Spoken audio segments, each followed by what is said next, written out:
অন্তরাত্মা ভালো না হলে নামাজে মজা, জিকিরে মজা, তেলাওয়াতে মজা পাওয়া যাবে না। শরীর যদি অসুস্থ হয়, বিশ্ব সুন্দরী নারী যদি আপনার বিবি হয়, মজা নাই। আর যদি শরীর সুস্থ হয়, বিবি যদি একটা কালাও হয়, তাতেও তার মধ্যে মজা আছে না নাই? কথা হয় না, কথা হয় না, মজা আছে না নাই? বিবির স্বাদ যদি কালো হয়, শরীর যদি সুস্থ থাকে, মজা পাওয়া যায়। আর শরীর যদি অসুস্থ হয়, বিশ্ব সুন্দরী যদি তোমার বিবি হয়, ওর মধ্যে কোনো স্বাদ নাই, মজা নেই। তুমি সুবহানাল্লাহর মজা বুঝবা। কলব যদি সুস্থ থাকে, তাহলে সুবহানাল্লাহর স্বাদ তুমি পাবা। সুবহান রাব্বিয়াল আযীম আর সুবহান রাব্বিয়াল আলার মজা বোঝার জন্য তোমার কলব সুস্থ হওয়া লাগবে। কথা ঠিক না? আলু ভর্তা আর ডালের মজা বোঝার জন্য জিহ্বা সুস্থ হওয়া লাগে। কথা কয় না? জিহ্বা যদি অসুস্থ হয়, পোলাও, গরু, খাসি, মুরগি মজা লাগে? কথা কয় না? মজা লাগে? লাগে না। জিহ্বা সুস্থ, আলু ভর্তা ডাল না, কাঁচা মরিচ, পেঁয়াজ আর পান্তা ভাত সব। কথা ঠিক না? অন্তরাত্মা যদি সুস্থ হয়, তাহলে আজানের আওয়াজটা মধুর মতো লাগে। অন্তরাত্মা যদি সুস্থ হয়, তাহলে ওয়াজের আওয়াজগুলো একেবারে অমীয় বাণীর মতো লাগে, মধুর মতো লাগে। কথা ঠিক না? আজকে তো ওয়াজ করা যায়, কয়েকদিন আগে তো ওয়াজও করা যায় নাই। এই অনুমতি, সেই অনুমতি, অমুকের প্রধান অতিথি লাগবে, অমুকের তমুক অতিথি লাগবে। কথা ঠিক না? আল্লাহ জালেমের হাত থেকে বাঁচাইছে, জোরে বলেন আলহামদুলিল্লাহ। আর জোরে খান না আলহামদুলিল্লাহ। লম্বা আলোচনা করা যাবে না, একটা ছোট্ট একটা আয়াত তেলাওয়াত করছিলাম। এই আয়াতে কারিমার মধ্যে আল্লাহ পাক রব্বুল আলামিন জান্নাতি মানুষদের দুইটা গুণ বয়ান করছেন। কয়টা গুণ? মুখ খোলেন, সবাই বলেন, আওয়াজ দিয়ে বলেন। জান্নাতে কি যেতে চাই? কারা কারা যেতে চাই? একটু আল্লাহু আকবার কয়ে হাত তোলেন। নারে তাকবীর। না, এই আওয়াজটা মহিলাদের আওয়াজের থেকে বেশি। পুরুষের মতো আওয়াজ দেন, নারে তাকবীর। মুসলমানের আওয়াজকে আরেকটু জোরে হয় না? মুসলমানের মতো একটা হুঙ্কার দেন, নারে তাকবীর। আল্লাহ, তুমি হাতগুলা তাকায় দেখো, তোমার বান্দারা হাত জাগাইছে, বুড়ারা, জোয়ানেরা, ধনীরা, গরিবেরা, শিক্ষিতরা, অশিক্ষিতরা, সবাই হাত বাড়াইছে, তোমার জান্নাতে যাইতে চাই। আল্লাহ জান্নাতের মেহমান না বানাইয়া কবরে ডাক দিবা না। জোরে জোরে বলেন আল্লাহুম্মা আমিন।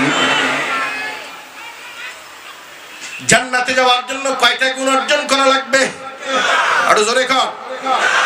ইন্নাল্লাযীনা আমানু ওয়া আমিলুস সালিহাত। এক নাম্বার গুণের নাম ঈমান। এক নাম্বার গুণের নাম কি? আরো জোরে কর। ঈমান বিশুদ্ধ হওয়া লাগবে, ঈমান খাঁটি হওয়া লাগবে। ঈমানের মধ্যে কোনো ভেজাল থাকা যাবে? কথা হয় না। ঈমানের মধ্যে কোনো ভেজাল থাকা যাবে না। ভেজাল মুক্ত ঈমান লাগবে, বিশুদ্ধ ঈমান লাগবে। এখন এই ঈমানের লম্বা আলোচনা করার মতো সময় সুযোগ কোনোটাই আমার কাছে নাই। তবে ঈমান বিশুদ্ধ করতে চাইলে চার দোকান, পানের দোকান, বিভিন্ন দুনিয়ার আড্ডায় গেলে ঈমান ভেজাল মুক্ত হবে না, ঈমান মজবুত হবে না। ঈমান বিশুদ্ধ করার জন্য মাদ্রাসায় যাওয়া লাগবে।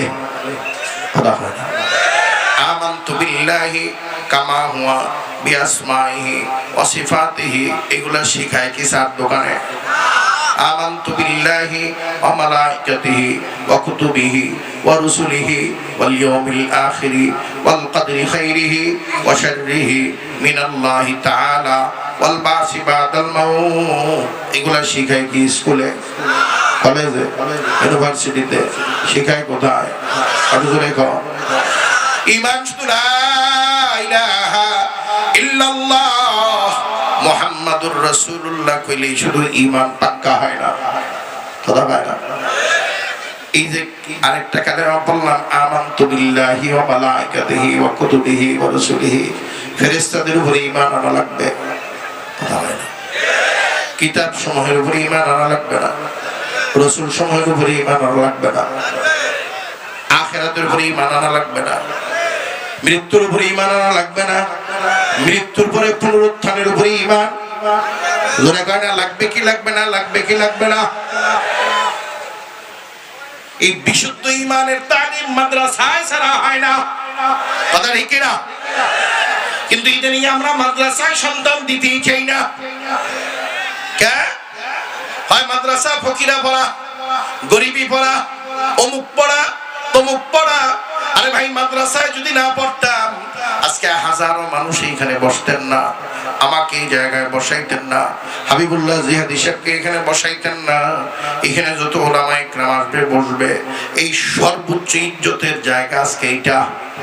খোদা ভাই না মাদ্রাসায় পড়ছি বিদায়ী তো ইজ্জত কে দিছে?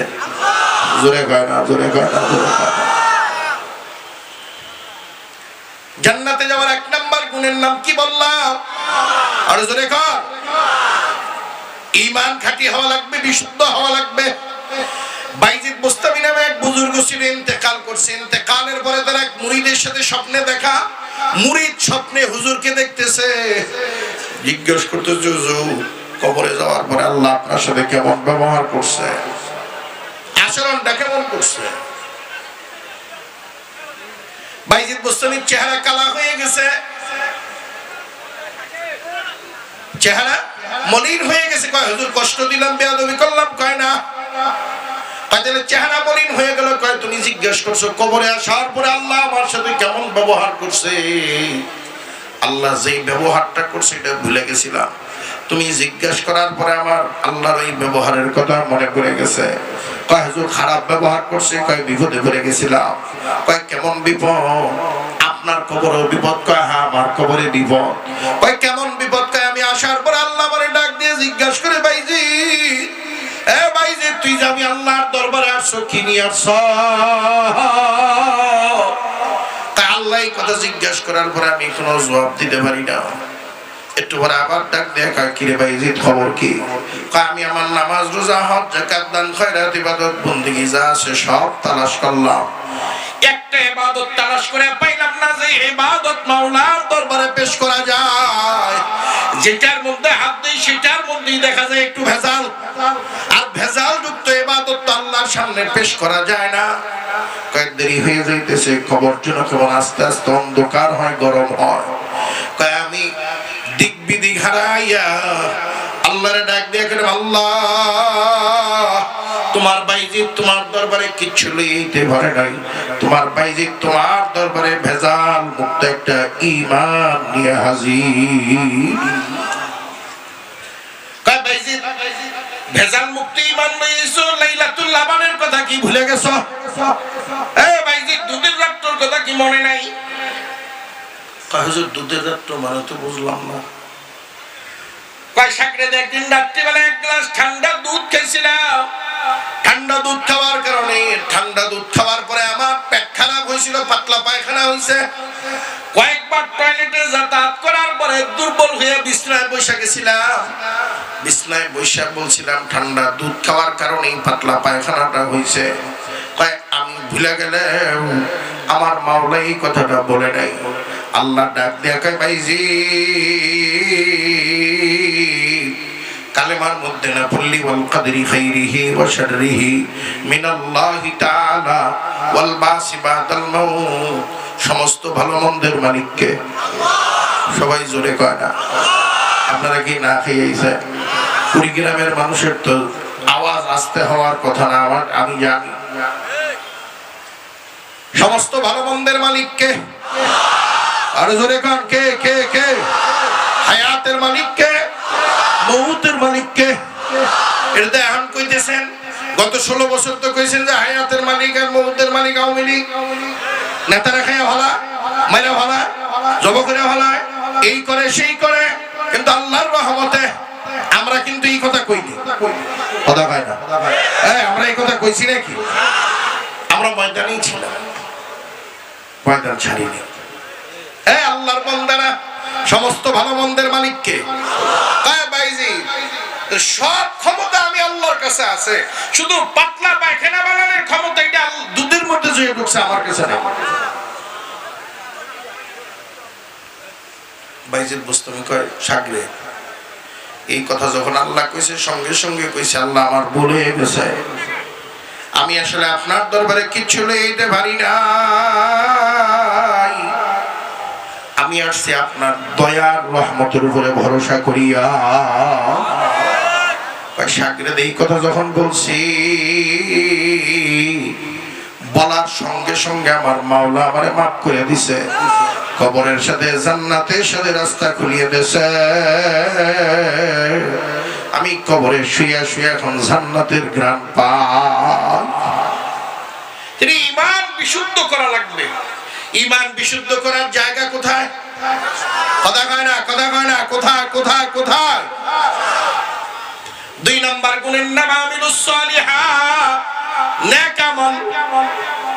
কি আমল? নেক শব্দের অর্থ ভালো, আমল শব্দের অর্থ কাজ, একসাথে অর্থ হবে ভালো কাজ। কি কাজ? জোরে কর। নামাজ পড়া ভালো কাজ না খারাপ কাজ? জোরে কর। কি কাজ? এবার আপনি সিদ্ধান্ত নেবেন আজকের ওয়াজের পরে, ওয়াজ শোনার পরে ভালো কাজ করবেন না খারাপ কাজ করবেন? কারা কারা ভালো কাম করবেন একটু হাত জায়গা। ভালো কামটা করবেন কেন? সবাই সবাই যুবকেরও হাত জায়গাইছো তোরা? আলহামদুলিল্লাহ, সবাই ভালো কাজ করবো। তাহলে নামাজ পড়া কি কাজ? না পড়া? জোরে কর। আর কয় না পড়া ভালো, না পড়া? তাহলে যে পড়ে সে ভালো, আর যে পড়ে না সে? দাড়ি রাখাই না ভালো না খারাপ? আর জোরে কর। দাড়ি রাখা ভালো, চাচা সাদা কথা বলে। একটু 40 কদম দূরের দিকে দেখা গেলেই হয়। হ্যাঁ